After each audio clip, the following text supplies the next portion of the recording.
Alors, merci beaucoup. Ben voilà, ça marche. Alors effectivement, je travaille dans un laboratoire qui est un assez gros laboratoire qui s'appelle le Laboratoire des sciences du climat et de l'environnement, qui dépend du CEA, le Commissariat énergétique, du CNRS, Centre national de la recherche scientifique, et de l'Université de Versailles-Saint-Quentin. On est environ 330 personnes en comptant tout le monde, administratifs, thésards, chercheurs, etc., ingénieurs, techniciens. Donc on est un assez gros, on peut dire qu'on est le plus gros laboratoire français d'ailleurs. Et on fait partie, j'en profite pour poser un peu le cadre, d'une fédération qui s'appelle Institut Père Simon Laplace et qui regroupe les laboratoires de la région parisienne qui travaillent sur le climat et l'environnement. Et tout ça, ça fait une communauté d'un peu plus de 1000 personnes. C'est pour vous dire que, sans être une très très grosse communauté comme la recherche médicale, on est quand même, voilà, ça s'est beaucoup développé, les recherches sur le climat et l'environnement, comme vous vous en doutez. Donc, le titre que je donne d'habitude, c'est le changement climatique à tous les temps, passé, présent, futur, parce que ce qu'on étudie, c'est la machine climatique. C'est-à-dire, on essaye de comprendre, bien comprendre, comment fonctionne le système climatique, comment il évolue à l'heure actuelle avec les activités humaines qui émettent ces fameux gaz à effet de serre et qui changent le climat, qui est le cause du réchauffement. Donc on regarde, disons, le présent. Mais pour comprendre comment fonctionne le climat, il faut aussi le voir sur plus long terme. Et donc on regarde les climats du passé tels qu'ils nous sont montrés par ce qu'on appelle les archives climatiques.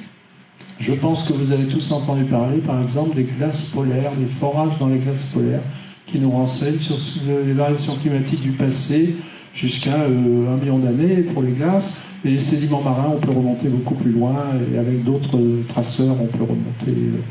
On peut même savoir, avoir des idées sur le climat qui avait 400 millions d'années, etc. Passé, présent, tout ça pour bien comprendre les mécanismes.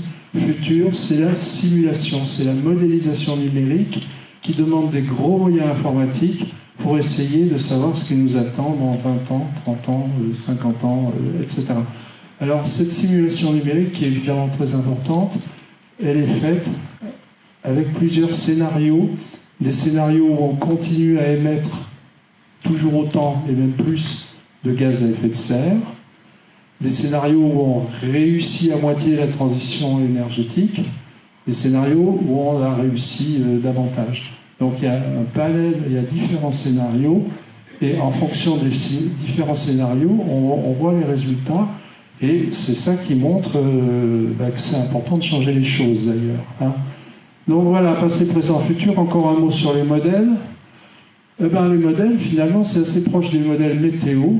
Ça calcule la dynamique de l'atmosphère, les liens avec l'océan, la végétation, les liens aussi avec les glaces. Mais au lieu de nous prédire exactement le temps qu'il fera dans quelques jours, ça ne peut pas nous prédire le temps qu'il fera le 22 juillet 2080. C'est impossible. Par contre, en tendance, dans les années 2050, dans les années 2060, même avant, en tendance, qu'est-ce qu'on aura en fonction des différents scénarios? C'est-à-dire quel sera le réchauffement? Où est-ce qu'il pleuvra davantage? Où est-ce qu'il y aura de l'aridité? Est-ce que les événements extrêmes comme les tempêtes seront plus nombreux, plus intenses? Voilà, tout ça. Donc ça nous dit, statistiquement, si vous voulez, en tendance, ce qui nous attend dans les prochaines décennies. Alors, on va changer de diapo. Ah oui, j'ai une petite machine. Alors, tac. Elle est pas belle, la vie. Est-ce que ça fait pointeur Ah ouais. Très bien. Alors, en général, je commence par vous faire la distinction entre météo et climat. Vous le savez, ces dernières années, même cette année, dans le monde, il y a eu beaucoup d'événements extrêmes qui ont frappé les populations et frappé aussi l'opinion, les médias.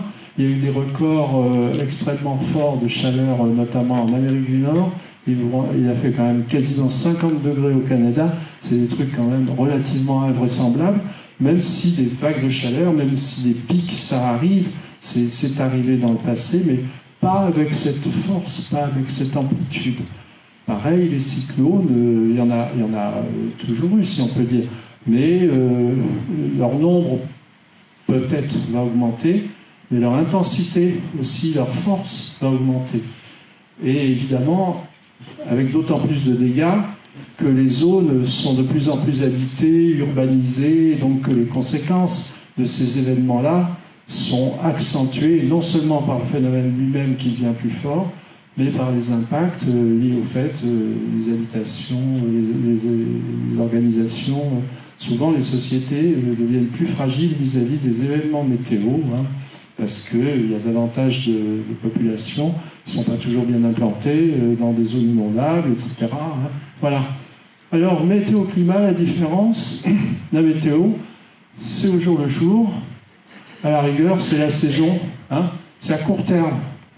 D'avoir un été pourri, on va classer ça encore dans les météos, mais c'est un petit peu le lien entre météo et climat. Le climat, c'est la tendance, c'est par rapport à il y a 20 ans, disons. On considère qu'il faut regarder les choses sur 20-30 ans. Est-ce que par rapport à il y a 30 ans, les choses ont changé, aussi bien en température, en pluviométrie, etc. C'est ça les variations du climat. Hein. Donc, et il y a quand même une chose qu'il faut voir, c'est que notre sensibilité, notre ressenti, pour employer, j'aime pas la notion de température ressentie, c'est du pipeau ça, mais notre ressenti, il est évidemment en faveur de la météo. Parce que sur une année, entre le jour le plus froid, où il fait, bon ici, il fait jamais froid, c'est un beau pays, on va dire moins 5, allez, moins 10, peut-être moins 10 ici, le jour le plus froid, et le jour le plus chaud, où il fait un petit 40 facile, en une année, vous avez un ressenti de différence de 50 degrés. Les changements du climat, c'est des dixièmes de degrés par décennie. Donc, évidemment, le ressenti il est en faveur de l'événement météo. Et donc, on se préoccupe souvent de tout ça quand il y a un accident du genre un coup de chaud très marqué, etc. N'empêche que c'est ces fameux dixièmes de degrés par décennie, disons, qui font la différence, qui sont essentiels pour le futur, qui sont essentiels pour la fonte des glaces, pour le niveau marin, pour les changements des précipitations, voilà. Hein. Donc, il faut avoir conscience de ces différences entre le court terme, auquel on est sensible, et puis le long terme. Sachant que les deux sont liés, puisque le changement climatique affecte les températures moyennes, les tendances, et aussi ces événements brutaux. Alors le réchauffement, comment on va faire pour remonter un peu l'image, si c'est possible. Merci, je ne sais pas comment on fait, parce que là, elle n'apparaît pas en entier. Ouais, elle n'apparaît pas en entier l'image, mais ça, je vais quand même continuer. Ça, c'est la température moyenne à la surface du globe depuis, je pense que c'est depuis 1900, là, sur cette image. On voit le réchauffement, on voit qu'il s'est accentué sur les dernières dizaines d'années et qu'il y a quand même une tendance bien marquée et que par rapport au pré-industrie, par rapport à la moyenne, voilà, ça part de 1880, par rapport à la moyenne sur le XXe siècle, on a gagné quasiment déjà 1 degré. Ça, c'est la moyenne planétaire, océan et continent. Et donc, vous voyez ici l'élévation. Ça ne veut pas dire que chaque année, il y a un petit peu plus. Le climat, c'est un système climatique est compliqué, donc il peut y avoir des variations d'une année sur l'autre, même sur plusieurs années, qui sont liées à des mécanismes, notamment liés à l'océan, le phénomène El Niño, que je détaillerai si j'avais le temps. Mais voilà. Hein. N'empêche que l'augmentation, elle est bien là. Et ça, c'est les mesures en France. Et en France, donc sur Terre, hein, sur notre territoire, eh ben, vous voyez, ça chauffe davantage, avec davantage de fluctuations, parce que l'océan, ça a quand même de l'inertie thermique, ça absorbe la chaleur et tout ça. Donc en fait, là, sur le territoire, on approche déjà les 2 degrés. Hein. Donc voilà, et donc vous voyez, ça c'est à partir de 1900 pour ceux du fond, jusqu'à l'actuel. Hein. Les 2 degrés, c'est là. Hein. Alors que le précédent, Bon, c'était écrit plus gros, je pense qu'on voit quand même. Voilà, on était à peu près à 1 degré pour le global sur la planète. Alors, quelque chose qu'on voit quand même facilement, ça il y a 2-3 ans, je suis allé là-bas, chez Onyx, dans la mer de glace, aux vacances. Et il y a quand même des photos à faire, hein. En voilà une. Hein. Vous voyez le niveau du glacier en 1990, c'est-à-dire il y a 30 ans, et ce qu'il est maintenant, et on voit les gens qui descendent, ici, là, on voit les gens qui descendent vers la grotte, là où creusée dans la glace, hein, et c'est très impressionnant. Hein. Donc le recul des glaciers, il est global, il y a bien quelques glaciers sur Terre qui ne perdent pas, voire gagnent un peu en fonction des précipitations, mais globalement, en tout cas, il y a une décroissance des glaciers, fonte des glaces, et les Alpes et aussi les Pyrénées, c'est des exemples très frappants. Hein. Alors, et les glaciers, c'est intéressant, c'est un peu entre climat et... C'est déjà un indicateur climatique. Parce que si vous avez une saison arrosée, ou au contraire une saison sèche, le glacier il ne va pas tellement varier. Le glacier il va être sensible à la tendance. Hein. Si vous avez un été arrosé, peut-être cette année c'était assez arrosé, le glacier ne regonfle pas. Le glacier c'est déjà un intégrateur qui est sensible à la tendance, donc c'est déjà un indicateur de l'évolution du climat. Hein. Donc voilà, alors vous savez bien que la cause principale du problème, c'est les émissions de gaz carbonique liées à notre utilisation de ce qu'on appelle les combustibles fossiles, pétrole, charbon, gaz. Ça a commencé au XIXe siècle par le charbon. Le charbon est encore très utilisé, comme vous savez. Hein. Et voilà, donc c'est dès le XIXe siècle. Et en fait, ce qui se passe... On va chercher dans les sous-sols le pétrole, le charbon et le gaz, on le brûle, il émet du gaz carbonique qui n'était pas présent dans le système, disons dans le système atmosphère, océan, dans le système de surface. Donc on rajoute quelque chose qui n'était pas dans le système. Hein, parce que du gaz carbonique avant l'activité humaine, il y en a forcément, il y en avait. Hein. Mais avec ces combustions massives, on en rajoute. Ce pétrole, ce charbon et ce gaz, ils avaient pris du gaz carbonique à l'atmosphère, ça c'est sûr, mais il y a 200 millions d'années. Hein, donc vous voyez, hein, donc actuellement, donc on va chercher, on brûle, on émet du gaz carbonique supplémentaire qui cause un effet de serre supplémentaire. Hein, voilà. Alors, la suite. Et ça, c'est les mesures qui montrent l'augmentation de la quantité de CO2 atmosphérique en partie par million, ppm, partie par million, c'est-à-dire nombre de molécules de gaz carbonique par million de molécules d'air. En pré-industriel, depuis environ 10 000 ans, on était à 280. C'était la teneur naturelle. Depuis 10 000 ans environ, en CO2. On était à 280 ppm. Et là, vous voyez, la courbe, elle parle depuis 1960. On a des mesures avant. Hein. Depuis 1960, on était déjà vers 320. Mais voilà, 1960, 70, en 2000, et actuellement, en 2020, on est au-dessus de 410. Donc en quelques dizaines d'années, disons, on est passé de 300, enfin de 280 si on prend le pré-industriel, à 410. En pourcentage, c'est quand même pas négligeable. Donc on a rajouté quand même pas mal de CO2 dans l'atmosphère. J'en profite pour dire que le CO2, c'est pas le seul gaz à effet de serre. Il y a aussi la vapeur d'eau, qui d'ailleurs est le principal, au global, gaz à effet de serre.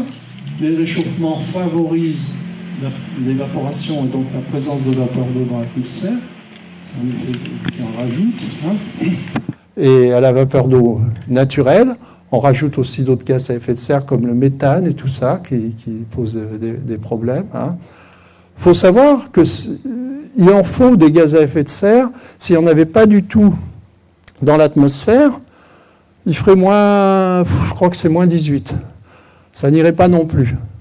Mais là, en rajoutant, On réchauffe par rapport à ce qu'on avait.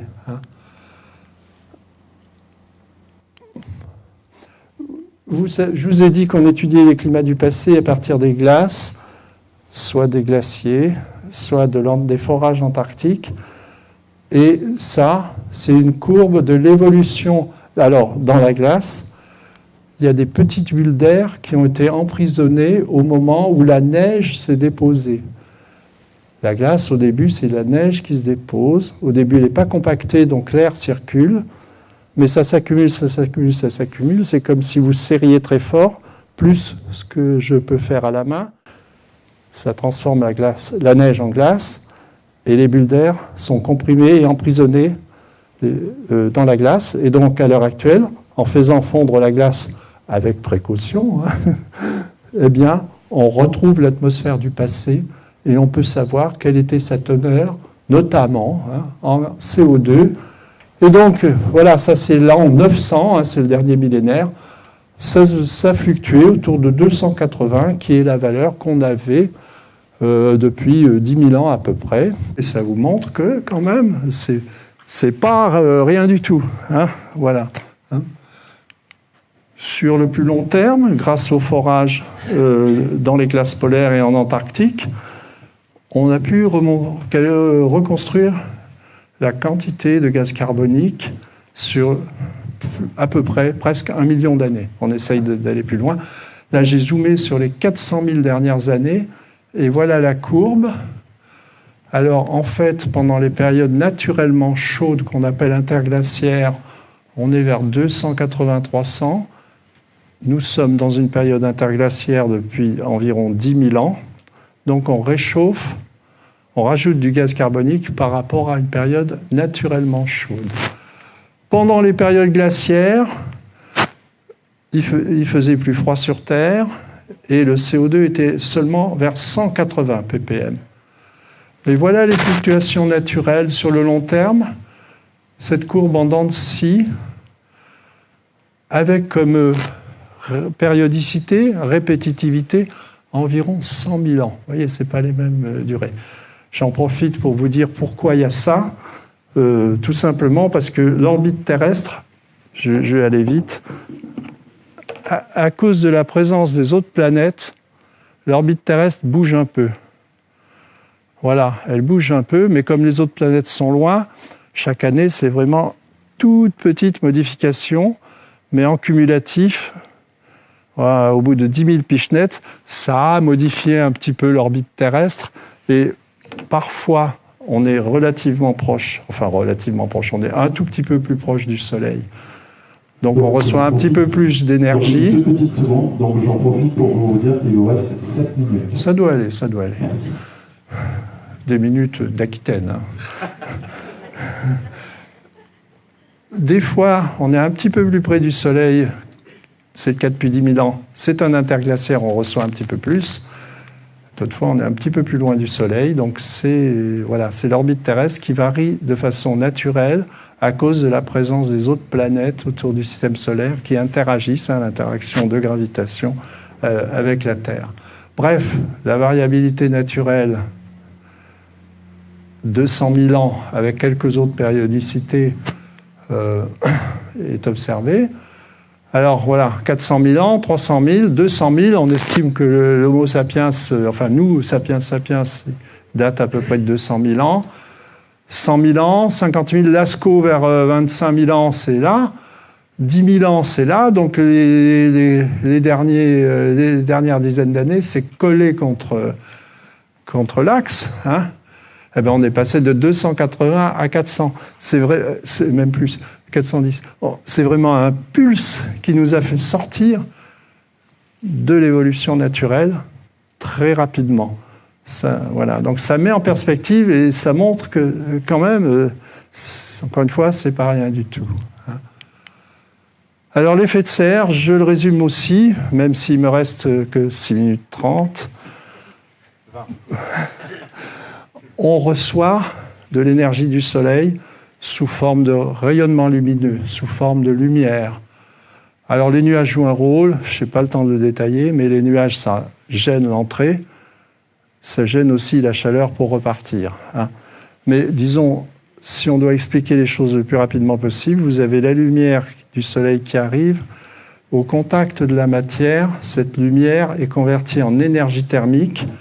En plein été, si vous approchez votre main, vous asseyez sur une pierre noire, elle est brûlante. C'est l'énergie solaire qui a été convertie en énergie thermique et qui veut repartir sous forme d'infrarouge.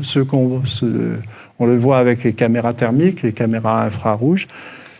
Et les gaz à effet de serre entravent le départ de cet infrarouge qui veut repartir vers l'espace. C'est un peu comme une couverture invisible qui est d'autant plus efficace qu'il y a de gaz à effet de serre dans l'atmosphère. Mais le principe, c'est ça, énergie lumineuse, conversion en énergie thermique, les infrarouges veulent repartir, ça les entrave, la présence de gaz à effet de serre. Tout le CO2 que nous émettons ne reste pas dans l'atmosphère. Hein ? Il y a une partie qui passe dans les océans, qui peut se dissoudre dans les océans, environ un petit tiers. Je pense qu'on en parlera, j'ai vu qu'il y avait un exposé sur ces affaires-là. Mais ce qu'il faut savoir, ça peut être une bonne nouvelle parce que ça modère l'augmentation dans l'atmosphère, mais la mauvaise nouvelle, c'est que le gaz carbonique, une fois dissous dans l'eau, a un caractère acide. Et ça nuit aux organismes qui ont des coquilles de calcaire, les micro-organismes. Voilà. Ça nuit à la barrière de corail, ça nuit à certains organismes qui ont des coquilles de calcaire. Hein. On en parle moins, mais c'est un effet quand même nocif vraiment important, l'acidification des océans. Une autre partie est repris progressivement par la végétation. Hein, quand la végétation croît, il y a la photosynthèse qui capte du CO2 dans l'atmosphère, et puis il y a une partie qui passe dans les sols, parce que voilà, les feuilles tombent, voilà, il y a des décompositions, tout ne repart pas ensuite dans l'atmosphère. Donc on estime qu'il y a environ 30% au global qui passe dans les sols. Mais il reste une moitié, ou disons une petite moitié, qui s'accumule année après année dans l'atmosphère. Et c'est pour ça que les chiffres dans l'atmosphère augmentent. C'est parce que la moitié de nos émissions restent dans l'atmosphère. Alors, bon, ça j'ai un peu dit. Faire les études sur le climat, c'est vraiment comprendre les mécanismes, observer ce qui se passe, le passé, pas qu'à partir des glaces, on a plein d'autres indicateurs. La modélisation, j'en ai dit un petit mot, mais ça fait du bien de le rappeler, avec différents scénarios pour les émissions futures. Allons-nous ou pas réussir la transition énergétique, c'est-à-dire émettre moins de gaz carbonique notamment, et de méthane. Bon, ben ça je l'ai dit, c'est les fameuses petites bulles d'air dans les glaces. Ça, c'est la station en Antarctique, Concordia. Ça, c'est une carotte de glace. Ça, c'est Claude Lorius qui a été un des grands précurseurs. Vous connaissez peut-être Jean Jouzel, qui est un peu son disciple et qui intervient assez souvent à la télévision. Jean Jouzel, qui était aussi vice-président du GIEC. Il a des cheveux blancs, comme moi, mais moi, je ne suis pas Jean. D'autres archives climatiques, c'est les sédiments marins. Ça, c'est un peu mon domaine de recherche. Je travaille sur les carottes marines. Donc, le bateau, c'est le Marion Dufresne qui entretient les bases que nous avons dans les terres australes, c'est-à-dire au sud de la Réunion, Crozet, Kerguelen, Nouvelle-Amsterdam. Et on a réussi à faire en sorte que le bateau, qui n'est pas là pour nos beaux yeux, mais pour cette présence française dans l'océan Indien Sud, soit équipé d'un système de carottage qui nous permet de récupérer des carottes du fond marin, des carottes du sédiment, au fond qui s'est accumulé dans le fond marin. Bon, ben ça, c'est au moment de partir sur une démission voilà, pour 2-3 mois. Modélisation, donc c'est un système complexe. On calcule les interactions, on découpe le système en petites cases et on calcule les interactions entre petites cases adjacentes, pour faire très simple, mais c'est quand même comme ça. Et avec la puissance des ordinateurs, on améliore la résolution, comme on dit, c'est-à-dire les petites cases sont de plus en plus petites et on calcule de plus en plus de détails. Et il y a des techniques spéciales même pour faire des pronostics régionaux. Le rapport du GIEC, Alors, il y a une partie du rapport qui vient de sortir en août, c'est la partie qu'on appelle sur les bases physiques. C'est un peu ce que je vous raconte là, c'est les bases physiques. Hein. Après, il est sorti au mois d'août. Au début de l'année prochaine, il y aura le rapport sur les impacts et aussi sur l'adaptation, comment modérer les choses. Hein. Mais le premier des 3 volumes est sorti. Et vous avez sûrement entendu à la télévision, ça tire un peu la sonnette d'alarme parce que les choses vont plutôt plus vite que ce qu'on pensait, c'est-à-dire que les 2 degrés, ou au moins le 1,5 degré par rapport au pré-industriel, sera atteint dès 2030 environ. Hein. Et ça, c'est pas une très bonne année.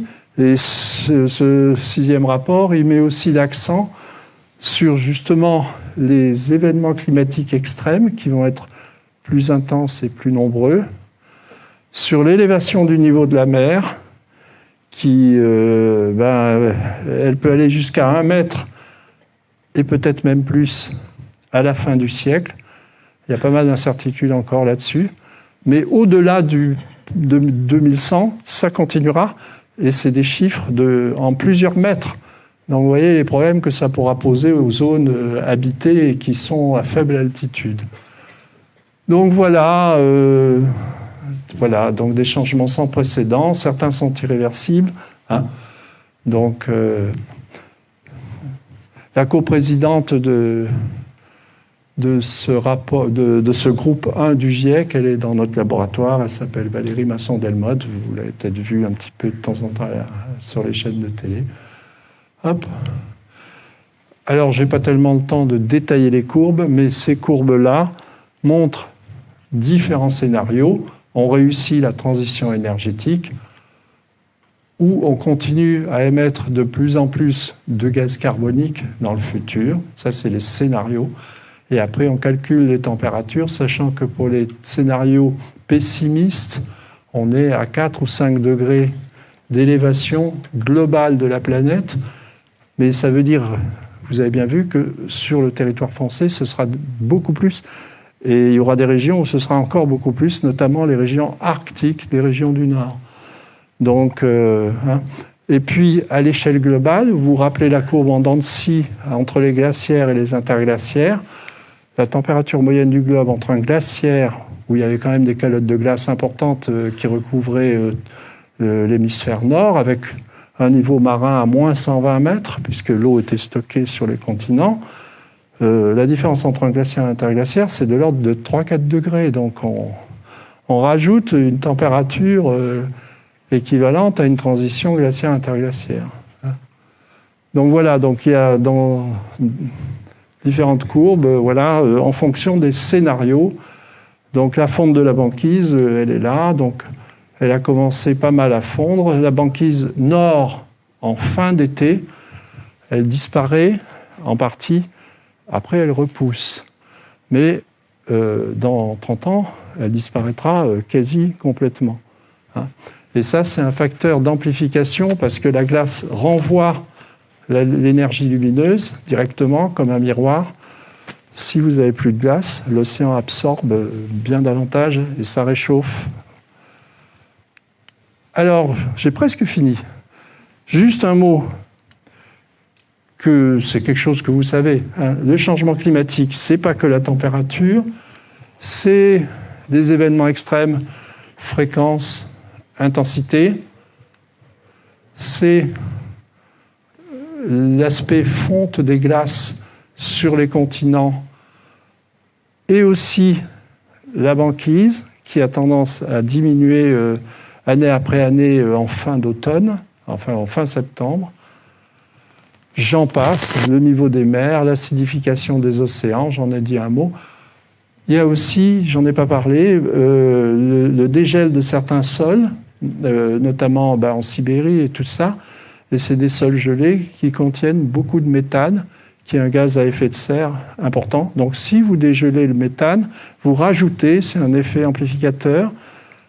Au fond de l'océan aussi, il y a ce qu'on appelle des hydrates de méthane qui peuvent ressortir. Voilà, quand on dépasse la barre, disons, d'1,5 à 2 degrés, on va dans un monde quand même assez incertain avec des surprises, et plutôt des mauvaises surprises. Voilà, j'ai à peu près fini. Alors, défi scientifique, on ne sait pas tout. Il y a encore beaucoup de travail pour comprendre, et notamment pour comprendre les événements extrêmes, pour mieux préciser le niveau marin, pour prévoir le risque et ses impacts. Il y a vraiment encore beaucoup de travail pour les climatologues. Mais c'est aussi un problème sociétal, évidemment.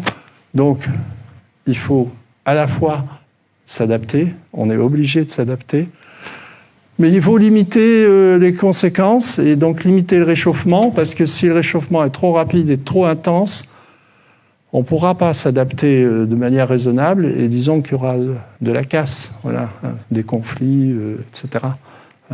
Parce que les gens seront obligés de bouger, ils ne pourront pas juste s'adapter, reculer un petit peu, etc.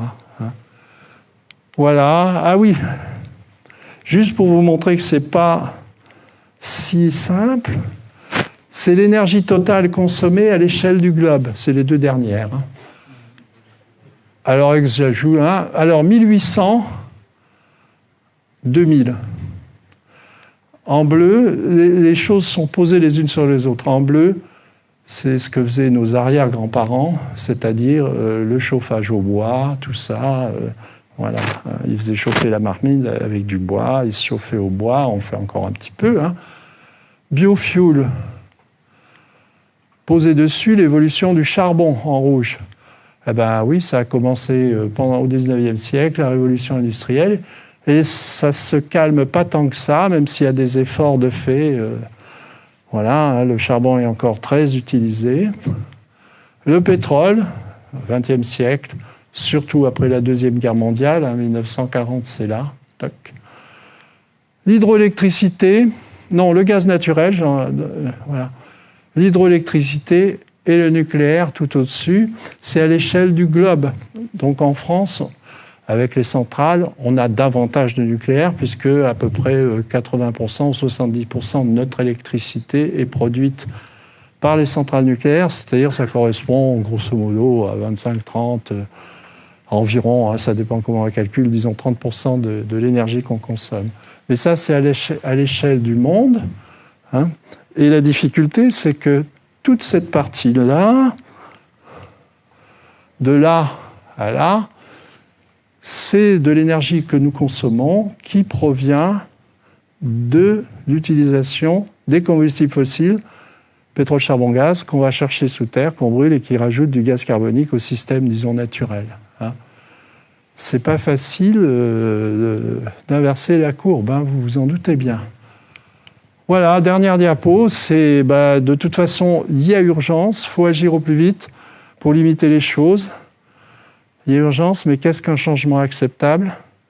Ça ne va pas être la même chose pour la personne qui vit au Canada, quoique au Canada, ils ont été servis, c'est aussi, ou la personne qui vit, dans le delta du Nil ou au Bangladesh. Donc la notion d'acceptabilité, surtout qu'il y en a un qui émet beaucoup plus de gaz à effet de serre que l'autre, dans ces deux exemples. Et voilà, j'ai fini. Je ne sais pas si le timing vous... Alors, terminé. On peut vous applaudir. Merci.